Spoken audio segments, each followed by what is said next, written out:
নমস্কার বন্ধুগণ, আজকে আপনাদেরকে একটা নতুন রেসিপি শেখাবো।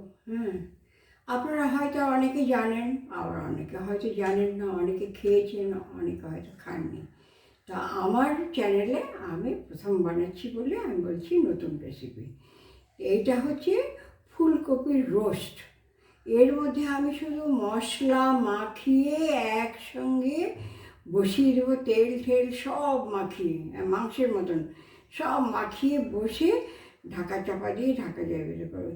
এর মধ্যে একটু কড়াইশুঁটিও দেবো, আর কী কী দেবো সেটা বলছি। আগে এটা আমি গরম জলে একটুখানি ধুয়ে নেবো, যদি ভিতরে পোকা টোকা থাকে সেগুলো বেরিয়ে যাবে, সেটা পরে দেখাচ্ছি। আমি দেবো হলো এলাচ, 4-5টা এলাচ, আর দারচিনি, তেজপাতা, আদা, এই যে আদা, কয়েক কোয়া রসুন, আর একটা পেঁয়াজ, বড় সাইজের একটা পেঁয়াজ, বড় সাইজের 2টো টমেটো। তো আমি গরম জলে এটা ভাপিয়ে নিচ্ছি। তার সঙ্গে টমেটোটা একটু ভাপিয়ে নিলে কী হবে, টমেটোর খোসাটা বেরিয়ে যাবে। তারপর আমি মিক্সিতে পেস্ট করে দেবো। দেখুন বন্ধুগণ, আমি বলছি না হালকা একটুখানি ভাপাবো, হালকাই ভাপালাম। ওই পেটটাও দিয়ে দিলাম, যদি ওদিকে কিছু থেকে থাকে তাহলে বেরিয়ে যাবে। এইবার আমি ফুলকপিটা তুলে নেব, তুলে নিয়ে তারপরে আমি মশলাটা, এই যে আমি পেঁয়াজ, আদা, রসুন আর পেস্ট করব, তার সঙ্গে টমেটোটাও পেস্ট করে দেবো। টমেটোটা আলাদা করে পেস্ট করবো, না তো জায়গা হবে না। আর মশলাগুলো সব আমি গোটা গোটা দেবো, মশলা আমি পেস্ট করবো না, মশলা সব গোটা দেবো। এই ফুলকপির জলটা ঝরে গেছে, এই দেখুন জল পুরো ঝরে গেছে, জলটা আমি ফেলে দিলাম। এইবারে এখানে ফুলকপিটা রেখে আমি ফুলকপির এই গোড়ার দিকটা না নিচে দিতে হবে, কারণ গোড়াটা খুব শক্ত, তো ওটা সেদ্ধ হতে টাইম লাগবে, সেই জন্য গোড়ার দিকটা সবসময় নিচে দেবো। এর মধ্যে এবার আমি মশলা দেব। এই যে গোটা মশলা, দারচিনি, তেজপাতা, এলাচ, লবঙ্গ দেবো না। আচ্ছা, এবার হলো পেঁয়াজ আর আদা বাটা, পেঁয়াজ আদা বাটা দিলাম। তারপরে দেবো হলো এই যে টমেটোটা আমি একটুখানি গরম করে, তার এই যে খোসাগুলো আর দানাগুলো বাদ দিয়ে দিয়েছি, যে খোসাগুলো বাদ দিয়ে দিয়েছি আর দানাওগুলো বাদ দিয়ে দিয়েছি। টমেটোর দানাটা আমরা খাই না, সেই জন্য বাদ দিয়ে দিয়েছি। এবার এই টমেটোর বাটাটা দিয়ে দিলাম। আচ্ছা, এইবার হলো হলুদ দিলাম পরিমাণ মতন, এই ওয়ান টিস্পুন দিলাম হলুদ। আচ্ছা, জিরে দিলাম, জিরেও 1 টিস্পুন দিলাম। ধনেও 1 টিস্পুন দিলাম, কারণ এটা তো রোস্ট হবে, এই জন্য একটু মশলাটা বেশি লাগবে। দরকার হলে আমি, যদি মনে হয় আর একটু দরকার হবে, আর একটু দিয়ে দেবো। আচ্ছা, এইবারে লঙ্কাটা দেবো, লঙ্কাটাও আমি 1 টিস্পুন দিলাম। কে কেমন ঝাল খায়, যে 1 টিস্পুনের একটু বেশি দিলাম, যে যেমন ঝাল খায় সে সেরকম দেবে। এটার মধ্যে আমি আর কাঁচা লঙ্কা দিচ্ছি না, দিলেও হয়তো লাস্টের দিকে দেবো। আর এই যে কড়াইশুঁটিটা দেখছেন, কড়াইশুঁটিটা লাস্টে দেবো। নুনটা আমি পরিমাণ মতন দিয়ে দিলাম।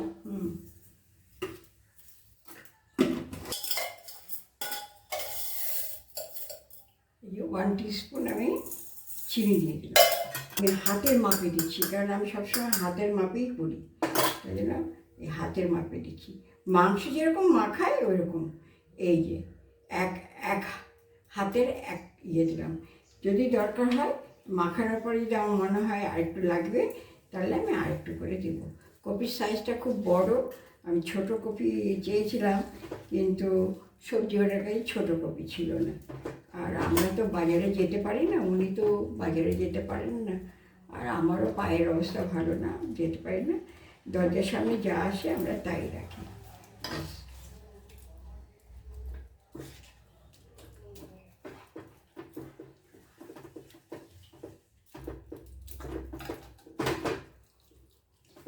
মনে হয় আর একটু হলুদ লাগবে, কালার দেখে মনে হয় তাহলে গেল 1.5 টিস্পুন হলুদ দিলাম।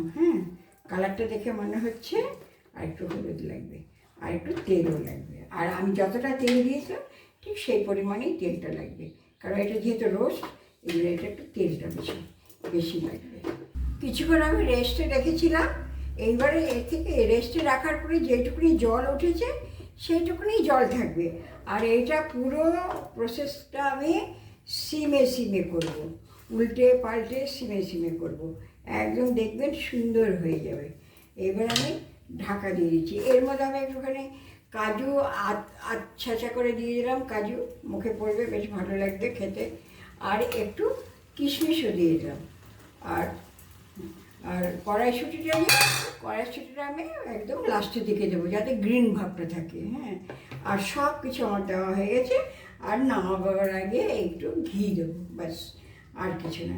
এবার এটা নিজের মতন হতে অনেক টাইম লাগবে, কারণ সাইজটা বড় আছে তো।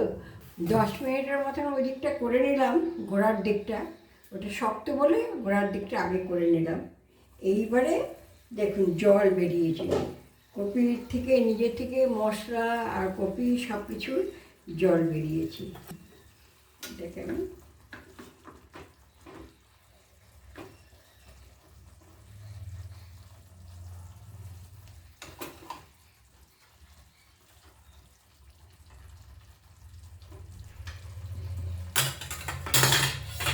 আমি উল্টে দিলাম ওই দিকটা হওয়ার জন্য। হ্যাঁ, এইভাবে উল্টে পাল্টে করতে হবে, একভাবে রেখে দিলে হবে না। 10 মিনিট এদিক বা 10 মিনিট ওদিক, তারপর যখন মশলা জল শুকিয়ে আসবে তখন ঘন ঘন এদিক ওদিক করতে হবে, তাহলে এই জিনিসটা খেতে খুব সুস্বাদু হয়। ফুলকপিটা একটু বড় সাইজ হয়ে গেছে, আর একটু ছোটো সাইজ হলে ভালো হতো। যাই হোক, বড় তাতে কে আছে, বেশি করে খাওয়া যাবে একবারে, বারবার তো এত কঠিন জিনিস করা যায় না।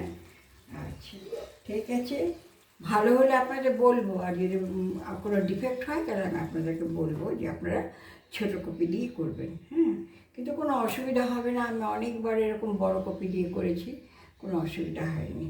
সেটা নিজের উপর ডিপেন্ড করবে, কখন নাড়বেন, কখন উল্টাবেন, সেটা হলো আপনাকে নিজে ভাবতে হবে।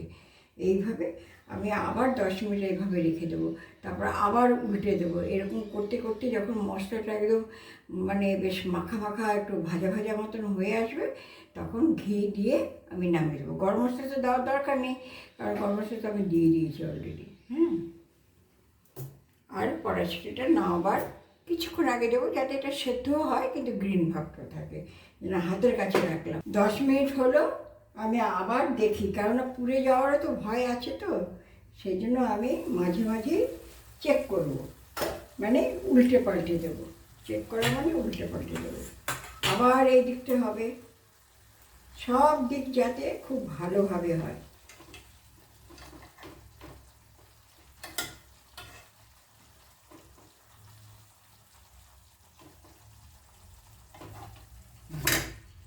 আবার আমি উল্টে ওই গোড়ার দিকটা দিয়ে দিলাম। হ্যাঁ, মশলার এখনও জল আছে, মশলাও আছে, কোনো অসুবিধা নেই, হতে থাক, ওর মতনও হতে থাক।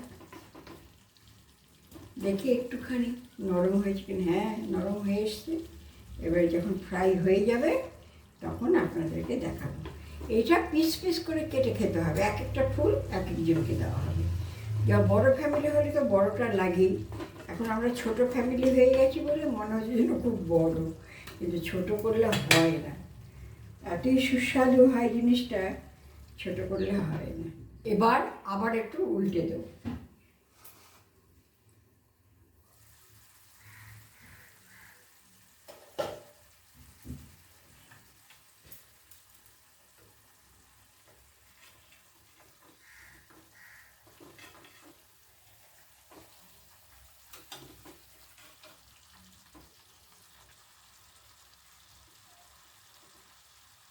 হ্যাঁ, গোড়া সিদ্ধ হয়ে এসছে। এবার মশলাটা কষা হয়ে গেলেই আমি কড়াইশুঁটিটা দিয়ে ঘি দিয়ে নামিয়ে রাখবো। ঘি আর একটু ভাজা মশলা গুঁড়ো দেবো। এই দিকটা হোক, ওই দিকটা হয়ে এসছে, আর 10 মিনিট লাগবে। এই সমস্ত রান্না খুব ধৈর্য সহকারে করতে হয়। যাদের ধৈর্য আছে তারা করবে, যাদের ধৈর্য নেই করবে না, কিন্তু জিনিসটা কিন্তু অপূর্ব টেস্ট হয়, অপূর্ব টেস্ট হয়।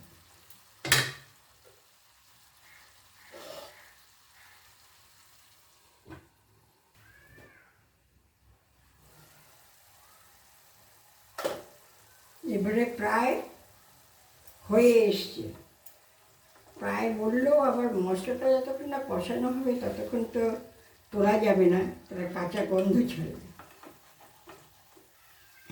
কপিটাকে বাগে আনতে পেরেছি। এই যে মশলাটা এবারে ভাজা হয়ে গেলেই ব্যাস তৈরি হয়ে গেল ফুলকপির রোস্ট। দারুণ মজাদার একটা রেসিপি। আমার হাতে যে যে খেয়েছে খুব ভালো বলেছে। আমাদের তো সবাই মিলে একটা পিকনিক হতো যখন চাকরি জীবনে, তখন সবাই এটা খুব পছন্দ করতেন। তখন এরকম বড় বড় ফুলকপি দুটো দুটো করতাম আর সবাই ভাগ করে খেত, বা তিনটেও করতাম ছোটো সাইজের, তা সবাই ভাগ করে খেতে সবাই খুব পছন্দ করতো। জানি না আপনাদের পছন্দ হবে কি না, কিন্তু ওরা খুব পছন্দ করতো। পিকনিক হলেই বলতো, মিসেস বিশ্বাস ফুলকপি কিন্তু আপনি করবেন। আচ্ছা ঠিক আছে করবো। এখন খুব ঘন ঘনই উল্টাতে হচ্ছে, কারণ মশলাটাকে ভাজতে হবে। তো মশলাটা না ভাজা হলে তরকারির স্বাদ আসবে না, কাঁচা গন্ধ ছাড়বে। অনও করতে পারবো না, তারা পট করে মানে কেটে যাবে। হ্যাঁ, ওই জন্য অনও করতে পারবো না, কিন্তু ধৈর্য সহকারে দাঁড়িয়ে থাকতে হবে। আর আমি কড়াইশুঁটিটা একটুখানি মাইক্রোতে 1 মিনিটের মতন ভাপিয়ে নিয়েছি, এবারে উপর থেকে ছেড়ে দেবো।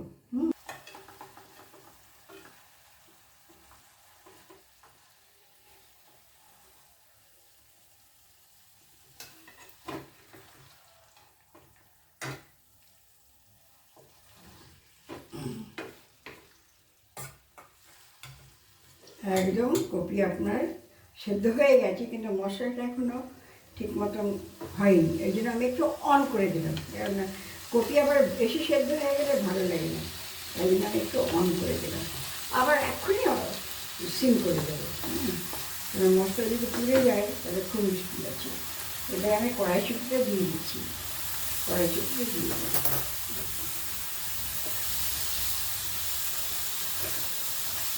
এই সময়টা খুব ডেঞ্জারাস মুহূর্ত। আপনার মশলাটা কষাতেও হবে, আবার যাতে পেটে না যায়। ভিতরে যে ফুলকপির ভিতরে যে মশলাটা আছে সেটাও বেরিয়ে আসবে, সেটাও যাতে সুসিদ্ধ হয়, সেদিকেও খেয়াল রাখতে হবে।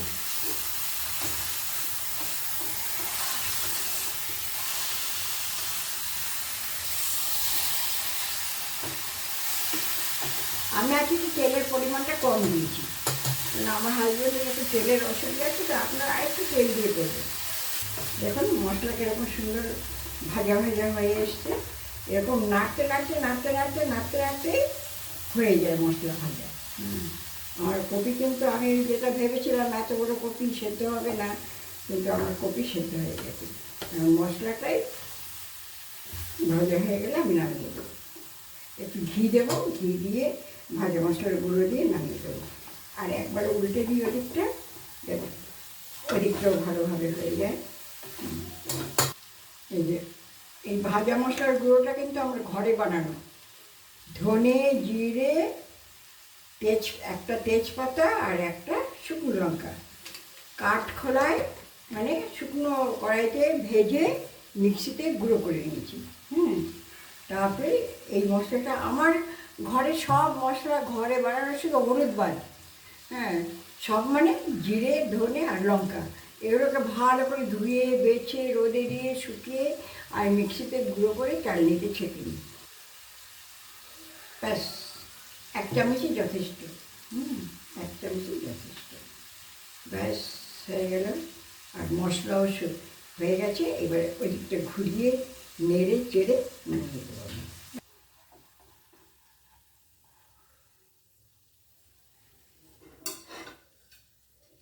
সামনে থেকে দেখাচ্ছি আমার ফুলকপির রোস্ট, বিশাল বড় একটা ফুলকপির রোস্ট। অবশ্য এটা আমরা একা খাবো না, আমার পাশে বন্ধুবান্ধব আছে, তাদেরকে অন্তত একটু করে হলেও দেবো। দেখে কেমন লাগছে, দেখে ভালো লাগলেই তো মনে হয় খেতে ভালো হয়। তো যাই হোক, আমি তো টেস্ট করে দেখলাম নুন ঝাল মিষ্টি ঠিক আছে।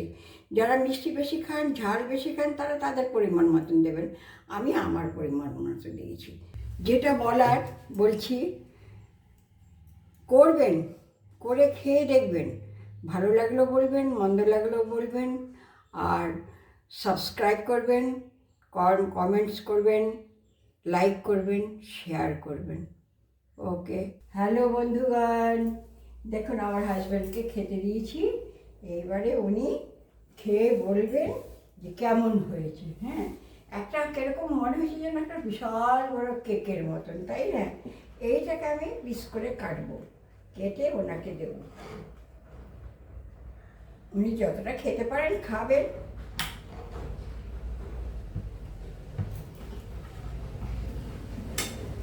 দেখুন, আমি হাতে ধরে দেখাচ্ছি আপনাদের। দেখুন কেমন পিসটা বেরোলো, একদম কেকের মতন বেরোলো পিসটা। এই দেখুন, এই পাশেও দেখুন, এই পাশেও দেখুন। আর এই যে কড়াইশুঁটিগুলো আছে, এই যে দিয়ে দিলাম। হ্যাঁ, আর খুব সুসিদ্ধ হয়েছে, দেখুন একদম গলে গেছে। এতে জল কিন্তু আমি দিইনি, ওই যা মশলা থেকে জল, টমেটো থেকে জল বেরিয়েছে। এই না, খাও, ধরো।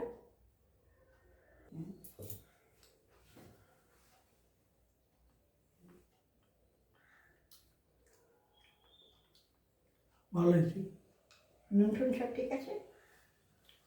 খুব ভালো হয়েছে। ভালো হয়েছে না? আর একটু নাও, খেয়ে বলো। এই যে মশলা দিচ্ছি, মশলা না, খেয়ে বলো।